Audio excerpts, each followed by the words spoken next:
નમસ્તે મિત્રો, આજના વિડીયોની અંદર આજે જે ખેડૂત અને સરકાર વચ્ચે બેઠક થવાની છે તેની માહિતી, ખેડૂત આંદોલનની અંદર આગળ હવે શું થશે તેની માહિતી, ખેડૂત નેતાએ આંદોલન અંગે શું કહ્યું છે અને ખેડૂત આંદોલનની અંદર 1500 જેટલા ટ્રેક્ટર છે તેની મહારેલી છે તે યોજાઈ છે।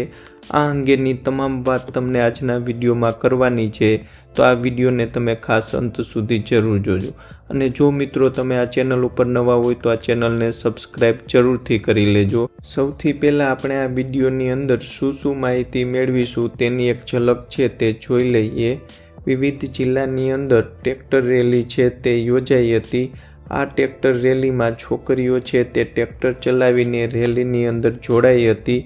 આજે મહત્વની ખેડૂત અને સરકાર વચ્ચે બેઠક થવાની છે, જેમાં સરકાર છે તે ખેડૂતને શું પ્રસ્તાવ આપશે તેની સૂત્રો દ્વારા શું માહિતી મળી રહી છે અને ઘણા બધા મુદ્દા ઉપર સહમતિ બની છે તેની માહિતી આપીશું। શંભુ બોર્ડરની ઉપર હાલમાં શું સ્થિતિ છે, મોદી સરકારના કામકાજથી કેટલા ખેડૂતો છે તે ખુશ છે તે અંગે સર્વેની માહિતી અને ખેડૂત સંગઠનો છે તે કઈ 12 માગણીઓ છે જે સરકાર પાસે કરી રહી છે, જેને લઈને આંદોલન છે તે થઈ રહ્યું છે। ખેડૂત નેતા પંઢેરે પ્રેસ કોન્ફરન્સની અંદર શું કહ્યું, અમેરિકાની અંદર ખેડૂતોને વર્ષે 42 લાખ રૂપિયાની સબસિડી છે તે મળે છે, જ્યારે ભારતની અંદર તેની સામે ખેડૂતને કેટલી સબસિડી મળે છે તેની વાત।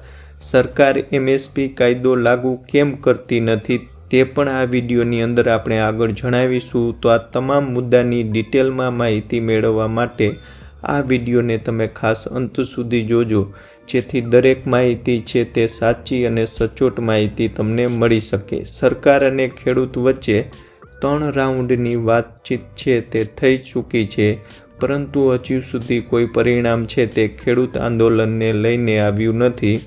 5 દિવસથી ખેડૂતો છે તે રસ્તા ઉપર ઉતરી આવ્યા છે। ખેડૂતો આજે દિલ્હી જવાની જીદ સાથે શંભુ બોર્ડર ઉપર ઊભા છે। હજી પણ ખેડૂતો છે તે શંભુ બોર્ડર ઉપર મોટી સંખ્યામાં ઊભા છે। આ આંદોલન દરમિયાન એક ખેડૂત અને એક સબ ઇન્સ્પેક્ટર છે તેનું હાર્ટ એટેકથી મૃત્યુ થયું છે। શંભુ બોર્ડર ઉપર શનિવારે દિવસભર છે તે શાંતિ રહી હતી। અહીં વિવિધ ખેડૂત આગેવાનો આવીને સંબોધન કરી રહ્યા છે। પોલીસે પણ ટીયર ગેસના સેલ છોડવાની કોઈ કાર્યવાહી છે તે 5મા દિવસે નહોતી કરી। હરિયાણામાં આંદોલનના સમર્થનની અંદર વિવિધ જિલ્લાઓમાં ટ્રેક્ટર રેલી છે તે કાઢવામાં આવી હતી, જેનું નેતૃત્વ ભારતીય કિસાન યુનિયનના વડા ગુરુનામ ચદ્ધુનીએ છે આ આખી ટ્રેક્ટર રેલીનું નેતૃત્વ કર્યું હતું। ભારતીય કિસાન યુનિયનના પ્રમુખ ગુરુનાવસિંહ ચદ્ધુનીએ કુરુક્ષેત્રના પહોવાના અનાજ બજારથી આ ટ્રેક્ટર રેલી છે તેની શરૂઆત કરી હતી। સોનીપતની અંદર પણ ખેડૂતોએ ટ્રેક્ટર રેલી યોજી છે। ગન્નોરમાં ટ્રેક્ટર રેલી બાદ મુરથલથી પદયાત્રા છે તે પણ કાઢવામાં આવી હતી। મુરથલની છોકરીઓ છે તેને ટ્રેક્ટર ચલાવીને ખેડૂત આંદોલનની અંદર ભાગ લીધો હતો। ટ્રેક્ટર ચલાવતી વખતે શીતલે કહ્યું હતું કે ખેડૂતો સાથે અન્યાય થઈ રહ્યો છે, ટીયર ગેસથી ગોળીઓ છે તે વરસાવવામાં આવી રહી છે। અમે પણ ખેડૂત દીકરીઓ છીએ અને અમે પાછળ હટીશું નહીં। પંજાબની અંદર ભારતીય કિસાન યુનિયને રાજ્યના તમામ ટોલ નાકા છે તે ફ્રી કરી દીધા છે। હરિયાણાની અંદર 7 જિલ્લાઓમાં ઇન્ટરનેટ પ્રતિબંધ વધ્યો છે। હવે 19 ફેબ્રુઆરી સુધી આ ઇન્ટરનેટ ઉપર પ્રતિબંધ છે તે રહેશે। હવે ખેડૂત સંગઠનોની અને ખેડૂત આંદોલનની મુખ્ય કઈ 12 માગણીઓ છે તે આપણે ઝડપથી જોઈ લઈએ। તમામ પાકની MSP ઉપર ખરીદીની ગેરંટીનો કાયદો છે તે બંને એક માગણી છે। બીજી માગણી છે કે ડૉક્ટર સ્વામીનાથ આયોગના રિપોર્ટ પ્રમાણે કિંમત છે તે ખેડૂતના પાકની નક્કી થાય। ખેડૂતો ખેતમજૂરોના દેવા છે તે માફ થાય અને પેન્શન છે તે પણ આપવામાં આવે। ભૂમિ અધિગ્રહણ કાયદો 2013 છે તે ફરીથી લાગુ કરવામાં આવે। લખમીપુર ખીરીકાંડના દોષિતો છે તેને સજા આપવામાં આવે। મુક્ત વેપાર સમજૂતી ઉપર પ્રતિબંધ લગાવવામાં આવે। વીજ સંશોધન એક્ટ 2020 છે તેને રદ કરવામાં આવે, મનરેગાની અંદર દર વર્ષે 200 દિવસનું કામકાજ મળે અને 700 રૂપિયા દૈનિક વેતન છે તે અપાય, ખેડૂત આંદોલનની અંદર મૃતક ખેડૂત પરિવાર છે તેને વળતર મળે અને સરકારી નોકરી છે તે પણ આપવામાં આવે, નકલી બીજ, જંતુનાશક દવા અને ખાતર બનાવતી કંપનીઓ સામે કડક કાયદો ઘડવામાં આવે, મરચાં, હળદર અને અન્ય મસાલા માટે રાષ્ટ્રીય આયોગની રચના કરવામાં આવે, બંધારણની 5મી યાદીને લાગુ કરીને આદિવાસીઓની જમીનની લૂંટ છે તે બંધ કરવામાં આવે. આ 12 મુખ્ય માગણી સાથે ખેડૂતો છે તે હાલમાં આંદોલન કરી રહ્યા છે. હરિયાણા પોલીસે રવિવારે ચંદીગઢની અંદર કેન્દ્ર અને ખેડૂતની બેઠક મળવાની છે ત્યાં સુધી ટીયર ગેસના સેલ છે તે નહીં છોડે તેવો નિર્ણય છે તે હરિયાણા પોલીસે કર્યો છે. ખેડૂતો મોટી સંખ્યાની અંદર શંભુ બોર્ડર ઉપર જ રોકાયા છે. આ સમય દરમિયાન તેઓ સમય પસાર કરવા માટે ગીત સંગીત સાથે ડાન્સ કરતા પણ જોવા મળ્યા છે. ખેડૂત આંદોલન નેતા પંઢેરે પ્રેસ કોન્ફરન્સ કરી હતી અને માહિતી આપી હતી કે અમે ડાંગર અને ઘઉં ઉપર MSP છે તે મેળવી રહ્યા છીએ. સરકારે જણાવવું જોઈએ કે તેનાથી મોંઘવારી ઉપર કેવી અસર થઈ. સરકાર દ્વારા ખરીદવામાં આવતા પાકના ભાવ છે તે ઓછા છે. જે પાકની સરકાર ખરીદી કરતી નથી તેના ભાવ છે તે વધુ છે. તેમણે કહ્યું હતું કે કેન્દ્ર સરકારે MSPની કાનૂની ગેરંટી ઉપર વટહુકમ લાવવો જોઈએ. તે શક્ય છે અને તેને 6 મહિનાની અંદર કાયદો પણ છે તે બનાવવો પડશે. સરકારે તેને લાવીને તેનો તાત્કાલિક અમલ કરવો જોઈએ. જેમ અગાઉ કેન્દ્ર સરકારે 3 કૃષિ કાયદા છે તેના ઉપર વટહુકમ લાવી હતી અને તાત્કાલિક લાગુ કર્યા હતા, તેવી જ રીતે સરકારે MSPનો કાયદો છે તે વટહુકમથી લાવવો જોઈએ અને 6 મહિનાની અંદર તેને કાયદો છે તે બનાવવો જોઈએ. કૃષિ અર્થશાસ્ત્રી, પદ્મભૂષણ પુરસ્કાર વિજેતા અને વિશ્વ બેંકના ભૂતપૂર્વ સલાહકાર સરદારસિંહ જોહેલે કહ્યું છે કે સરકારે ખેડૂતો સાથે દુશ્મન જેવો વ્યવહાર છે તે કરવો જોઈએ નહીં. સરકારે ફક્ત તે જ પાક માટે MSP જાહેર કરવી જોઈએ જે તે ખરીદવા માંગે છે અને જેને આગળ વેચી અથવા તો વિતરણ કરી શકે છે, જેમ કે ઘઉં અને ડાંગર. આવી સલાહ તેમણે સરકારને આપી હતી. પરંતુ પ્રશ્ન એ છે કે ખેડૂતો ખરેખર સરકાર વિશે શું વિચારે છે. ઇન્ડિયા ટુડેના મૂડ ઓફ ધ નેશનલના સર્વે અનુસાર જોઈએ તો સર્વેમાં સામેલ 33.4% ખેડૂતો છે જેમને તેમની પોતાની જમીન છે. તેમનું કહેવું છે કે નરેન્દ્ર મોદી છે વડાપ્રધાન બન્યા ત્યારથી તેમની આર્થિક સ્થિતિની અંદર સુધારો થયો છે. એટલે આ સર્વેની અંદર 33.4% ખેડૂતો એમ કહે છે કે પોતાની આર્થિક સ્થિતિ છે તે સુધરી છે, જ્યારે 30% ખેડૂતનું કહેવું છે કે તેની સ્થિતિની અંદર કોઈ ખાસ ફેરફાર છે તે થયો નથી, જ્યારે 32.5% ખેડૂતનું એમ કહેવું છે કે તેમની હાલત છે જે 2014થી લઈ અત્યાર સુધીમાં ખરાબ થઈ છે. આ એક સર્વેનો રિપોર્ટ છે જે તમને આપ્યો છે. ખેડૂત આંદોલનનો મુખ્ય મુદ્દો જે ખેડૂત ઈચ્છે છે કે સરકાર MSP પર તેમના પાકની ખરીદીની ખાતરી આપે. સરકાર છે તે ખેડૂતનો પાક વધુ ભાવ આપીને કેમ ખરીદવો જોઈએ, આ પ્રશ્ન દરેકને થાય. આવી સ્થિતિની અંદર કોઈ પણ કહેવા લાગશે કે સરકારે અમારી પ્રોડક્ટ છે તે ખરીદવી જોઈએ કારણ કે બજારમાં અમારી પ્રોડક્ટની કિંમત ઓછી છે. સરકાર ખેડૂતો પાસેથી MSP ઉપર કેમ પાક ખરીદે છે? જો તે ન ખરીદે તો શું થાય? તો અમેરિકાની યુનિવર્સિટીએ કરેલા રિસર્ચમાં જાણવા મળ્યું છે કે MSP ઉપર સરકારી એજન્સીઓ દ્વારા ખરીદીના કારણે ખેડૂતો માટે પાકના ભાવની અંદર વધારો થયો છે. 2020માં આ સર્વે કરવામાં આવેલો હતો જે પંજાબ, ઓડિશા અને બિહાર સહિતના દેશના 1 ડઝનથી વધુ રાજ્યની અંદર 10,000 ખેડૂતોને રાખીને આ સર્વે કરવામાં આવ્યો હતો.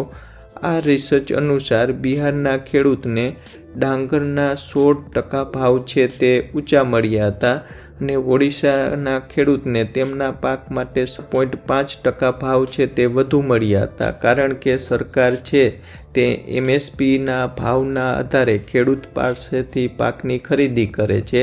તેના કારણે ખેડૂતને આટલો ફાયદો થયો છે.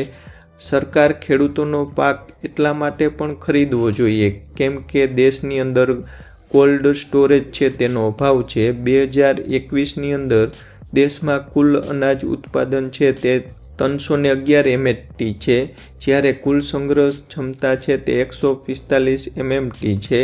એટલે કે 166 MMT અનાજ છે તે સંગ્રહિત કરવા માટે યોગ્ય જગ્યા છે તે નથી. જો સરકાર ખેડૂતો પાસેથી અનાજ નહીં ખરીદે તો કોલ્ડ સ્ટોરેજના અભાવે પાક છે તે બગડી જશે અથવા તો ખેડૂતને ઓછા ભાવે પણ પાક વેચવો પડશે. આના માટે થઈને પણ સરકારે ખેડૂત પાસેથી અનાજ છે તે ખરીદવું જોઈએ. ખેડૂતની આવક વધારવા માટે સબસિડીની ખેડૂતને ખાસ જરૂર હોય છે. હવે અમેરિકાની અંદર ખેડૂતની આવક વધારવા માટે દરેક ખેડૂતને વાર્ષિક 42 લાખ રૂપિયાની સબસિડી છે તે સરકાર આપે છે, જ્યારે ભારતના ખેડૂતને વાર્ષિક માત્ર 15,000 રૂપિયાની સબસિડી છે તે મળે છે. જ્યારે બજારની અંદર પાકના ભાવની અંદર ઘટાડો થાય છે ત્યારે સરકાર કૃષિ સબસિડી દ્વારા પાક ખરીદે છે, જેનાથી ખેડૂતની આવક છે તેની એક ખાતરી છે તે ખેડૂતને મળે છે. દેશના ખેડૂતને MSPની જરૂર શા માટે છે? 1950 અને 1960ના દાયકાની આ વાત છે. આ સમયે ખેડૂતો ચિંતામાં હતા. તે સમયે પાકનું બમ્પર ઉત્પાદન છે તે થતું હતું. તેના કારણે પાકના સારા ભાવ મેળવી શકતા નહોતા. ખર્ચ છે તે પણ ખેડૂતો ઉઠાવી શકતા નહોતા, જેના કારણે ખેડૂત આંદોલન છે તે શરૂ થયું હતું. આવી સ્થિતિની અંદર ફૂડ મેનેજમેન્ટ એક મોટું સંકટ બની ગયું અને ખેડૂત આંદોલન ઉપર સરકારનું એ સમયે કોઈ નિયંત્રણ નહોતું. એટલે કે 1965ની અંદર FCI છે તેની સ્થાપના કરવામાં આવી. કૃષિ કિંમત કમિશન એટલે કે APCની રચના છે તે 1965ની અંદર કરવામાં આવી. આ બંને સંસ્થાનું કામ દેશની અંદર ખાદ્ય સુરક્ષાને લગતા કાયદા બનાવવાનું છે. FCI એવી એજન્સી છે જે MSP છે એના ઉપર અનાજ ખરીદે છે અને પોતાના ગોડાઉનની અંદર સંગ્રહ છે તે કરે છે. તે જાહેર વિતરણ પ્રણાલી એટલે કે PDS દ્વારા સબસિડીવાળા દરે દરેક લોકોને અનાજ છે તે પહોંચાડે છે. PDS હેઠળ દેશભરની અંદર 5 લાખથી વધુ વ્યાજબી ભાવની દુકાનો છે, જ્યાંથી લોકોને સબસિડીવાળા દરે અનાજનું વિતરણ છે તે કરવામાં આવે છે. અને આ રીતે પૂરું આખું એક ચક્ર છે તે ચાલે છે. સરકાર MSP લાગુ કરવાનું કેમ ટાળે છે એ આપણે જોઈએ તો અમુક નિષ્ણાતોના મતે સરકાર દ્વારા MSP લાગુ કરવાનું ટાળવાના મુખ્ય 2 કારણ છે. પહેલું કારણ એ છે કે સરકાર આ યોજનાને લાગુ કરવામાં ડરે છે, કારણ કે MSP માટે 2 લાખ કરોડ રૂપિયાના વધારાના નાણાંની સરકારને જરૂર પડશે. આ સિવાય બીજું મોટું કારણ એ છે કે દેશની અંદર મજૂરીની કિંમત એટલે કે વેતન ઓછું રાખવા માટે ખાદ્ય ચીજવસ્તુઓની કિંમત છે તે ઓછી રાખવી ખાસ જરૂરી છે. જો સરકાર MSP લાગુ કરશે તો ખાદ્ય પદાર્થોની કિંમતો છે તે વધી જશે ને આ કારણ છે તે મજૂરી ખર્ચમાં વધારો કરશે. ડ્રાઈવર અને ઘરે કામ કરતા મજૂરોના વેતનની અંદર પણ વધારો થશે. સરકાર આવું નથી ઈચ્છતી. આ એક મોટું કારણ છે જેના લીધે સરકાર છે તે MSP લાગુ કરતા પહેલાં વિચારે છે. હવે ખેડૂત આંદોલન અંગે આજે સાંજે ખેડૂત અને સરકાર વચ્ચે મહત્ત્વની બેઠક યોજાવાની છે, જે 4થા રાઉન્ડની મિટિંગ હશે. સૂત્રો દ્વારા મળતી માહિતી મુજબ અગાઉની 3જી બેઠકની અંદર 10 મુદ્દા છે જેના ઉપર સહમતિ સંધાઈ ગઈ છે. સૂત્રોના જણાવ્યા અનુસાર આવતીકાલે ચંદીગઢની અંદર ખેડૂત સાથે યોજાનારી બેઠકની અંદર કેન્દ્ર સરકાર MSP કમિટી બનાવવાનો પ્રસ્તાવ છે જે ખેડૂત સમક્ષ મૂકી શકે છે, જેમાં ખેડૂત આગેવાનો પાસેથી પણ સંમતિ છે તે લેવામાં આવશે. આ કમિટીમાં ખેડૂત આગેવાનો છે તે પણ સામેલ થશે. સરકાર ખેડૂતોને ખાતરી આપશે કે કમિટી જે પણ રિપોર્ટ આપશે તેના ઉપર અસરકારક પગલાં છે તે લેવામાં આવશે. આ રીતે સહમતિથી આ ખેડૂત આંદોલનનો એક રસ્તો નીકળી શકે એમ છે અને આવો જ કંઈક નિર્ણય છે તે આગામી બેઠકની અંદર નીકળે એવી પૂરેપૂરી સંભાવના છે. તો મિત્રો, ખેડૂત આંદોલન અંગે તેમજ MSP કાયદા અંગે કંઈક જે વધુ માહિતી હતી જે તમને આજના વિડીયોમાં આપી છે. ખાસ આ વિડીયો ગમ્યો હોય તો લાઇક શેર જરૂર કરજો. જય જવાન, જય કિસાન, જય હિન્દ.